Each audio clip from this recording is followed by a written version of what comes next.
Hey, what's up guys? My name is Josh and welcome to another review. Today we're going to be talking about the SHP9600s, which are sort of the bigger brother of the 9500s, which the 9500s, a brief side note on my personal opinion on these headphones have reached legendary status. I think these are legends in the audio world. They're one of the best headphones in my opinion, under $100. And there are certain people who disagree with that, like DMS, but it's okay to be wrong, man. It happens to everybody. I'm just kidding. These are, in my opinion, a very good headphone. They're not without their problems, just like every headphone is, no matter the price, but they're a very good option for the $75 that they're asking for this. Now, what I appreciate about the 9600s is that they took everything that people complained about and they addressed it head on, they fixed it, and they released a newer, better version. The top three complaints that I ever heard about or that I had about it were one, which is the S region of this headphone is pretty hot. It's got a very sharp S region and it's got a little bit of sibilance, so that needed to be nixed a little bit and they addressed that. The pads are kind of shallow, so these headphones, while they're technically over ear, the inside of the actual ear cup itself does touch your ear a little bit. So they have a very light on-ear feel, and I don't have particularly big ears, so if it was a problem for me, it was definitely a problem for other people. And then the last thing was the bass quantity. Quality was always there, but it never had a lot of punch, a lot of impact, a lot of rumble, especially in the low notes. And they've somewhat addressed that here as well.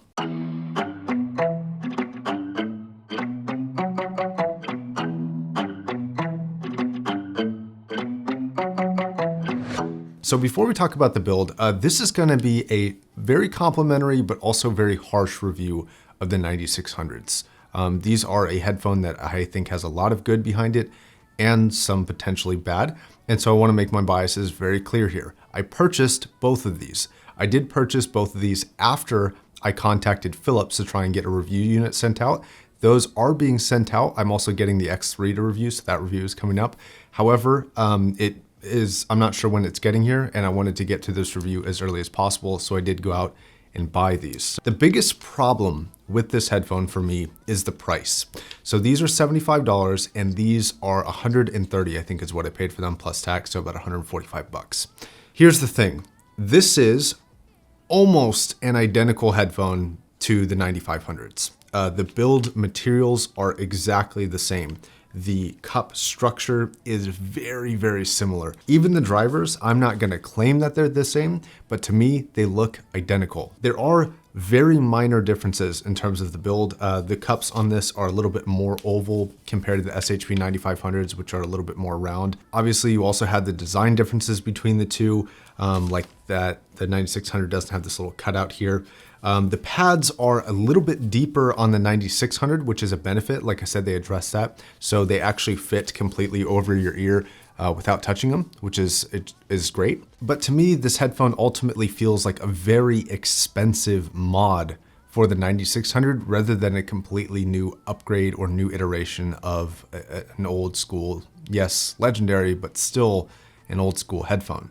This feels very, very lazy on behalf of Philips. Extremely lazy. Now, what makes me slightly conflicted here is that while this does feel lazy, it also improves upon all of the issues that I did have with the original.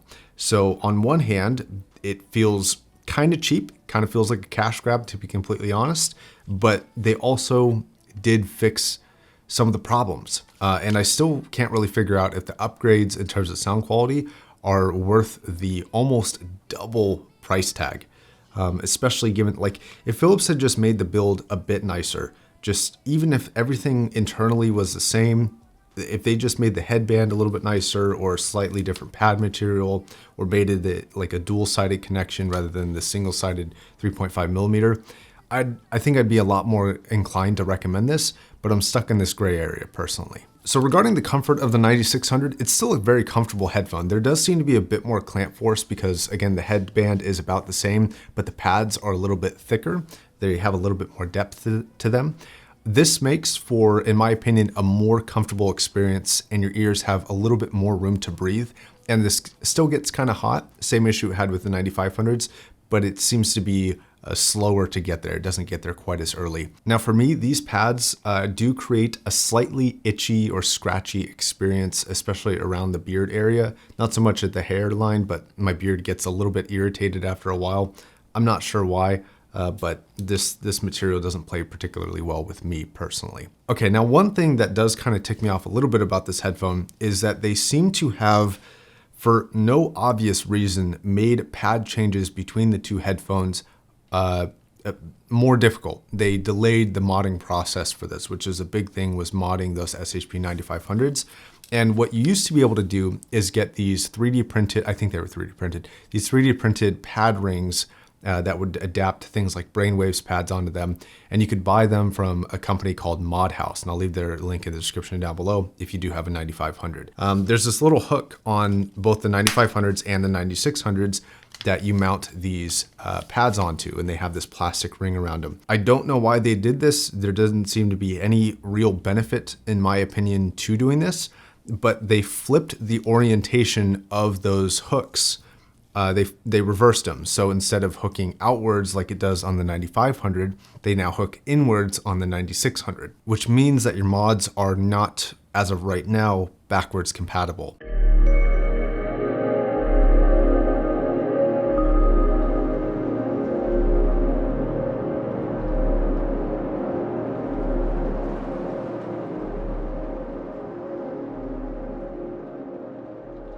So sound quality. Ultimately, I do find this a pretty pleasing headphone, to be completely honest. I find this very, very enjoyable. I do wish, just so that I could run balance, it was dual 3.5mm on both ends. Unfortunately, it's not. I do wish that was one of the upgrades that came with the additional cost, but it's not. So the most notable difference is that this seems to be quite a bit more damped than on the 9500. Now I still see the details are about on par with both, which luckily for me, in my opinion, was good already on the 9500. It already hit above its price tag for information. However, I think they went a hair, just a little bit too far with the damping on this, and it seems a little bit soft in some of the treble regions. Although I will say this, if I were to have to pick between the two treble performances, I would much rather have the 9600 every day of the week. Part of the reason why I think that these are close to the same driver, if not the same driver, is because the S region, it seems to be more covered than corrected. So the S's sound the same, but they are a lot less forward on the 9600. They're like damped more so than on the 9500. Now, notably, while they didn't fix the issue necessarily, it is still a big improvement over the 9500. The song that I used to test the S regions for this was Dance Monkey by Tones and I. Now, luckily for me, what this still has is a nice presence to the top end. So anything like drums like Kodo or Goliath from Woodkid, or things like Mombasa from Hans Zimmer, things of that nature still have a good amount of presence and attack and speed to the treble response, but overall still not a smooth treble response, but smoother. So definitely in the right direction. Now this does cut down on some of the peaks that the 9500s have in the vocals. So pretty much everybody's vocals sound enjoyable, whereas it was really hit or miss with the 9500s, just depending on how the track was recorded. So if you took something like Adele's 25 album, that song in the that album in the 9500s, no bueno, didn't like it.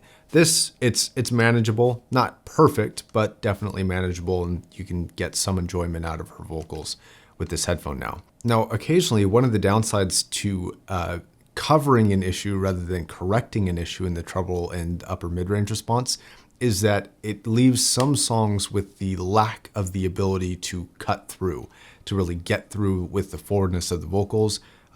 It will still do that for songs that were a little bit sharper to begin with and a little bit better produced to begin with. But when you get something that needs a headphone to kind of help emphasize that region, something like the HD58Xs can really do that, as they can take pretty much any song and really give an emphasis to the vocal response. This unfortunately can't always do that. So it's again hit or miss, but still an improvement over the previous generation. Now, bass response. This is a huge upgrade. in terms of bass response. The quality has always been there, but they introduced a lot more quantity. Not totally overkill. It's still not a bass monster. It still doesn't necessarily compete with things like the HE4XX for bass quality, but still for the price range, I think it's perfectly adequate, and it adds a little bit over the 9500s, which is, again, one of those complaints that they addressed. Now, what this sort of unlocks for this headphone for me is an enjoyable listening experience to really fast-paced, really active electronic music. I generally tended to stay away from that on the 9500s, whereas this, I can listen to it without any problems. Now, I do want to talk a little bit about imaging, soundstage, and gaming performance, because the 9500s were probably the best gaming headphone that you could buy for under $100, and I still think they are. And I would actually prefer those for gaming over this. Now, this will improve a more cinematic, enjoyable single player experience. It will, because of the bass response, be a little bit more immersive for that. However, what the 9500s still have over that is a more open and airy sound, which I'll talk more about in a second, but they have a better ability to kind of cut through the mess of player versus player, really competitive games like Warzone, Apex, Valorant, all that stuff. Now, despite the introduction of bass, which I actually thought would kill the imaging and soundstage, it doesn't. I think the imaging and soundstage are on par with each other. I think you're just a little bit more able to focus with the 9500s and gaming in particular, but things like movies or music, I actually find the imaging and the soundstage to be just about the same and pretty much equal. However, the one downside to this over the 9500s is the 9500s do seem a little bit more open and airy. They seem a little bit more kind of transient, a little bit more see-through, and you don't really notice the headphone sound as much, if that makes any sense. But total width, from my experience, is just about the same, and the position of everything, which is one of the things that made the 9500 really good, is still really good on the 9600. So my long-winded, sort of complicated conclusion to all of this. On one hand, I admire their ability to take feedback from a headphone and throw all the needed necessary fixes to make it a better headphone. Not a lot of companies do that, and they seem to have done this. To me, this actually feels like much more of an alternative option rather than something that should cost almost double. It doesn't really feel like it has double the performance. It just more has refinements of existing performance. I would actually sort of liken this to something like the 600 versus the 650. In my opinion, those should have no difference in cost. The differences in sound are just going to be personal on which one you like more. A lot of people prefer the 650. I actually prefer the 600. Okay, but that brings up the difficult question of like, what if you already own the 9500s? Or what if you're looking to purchase one of them? Which one should you buy?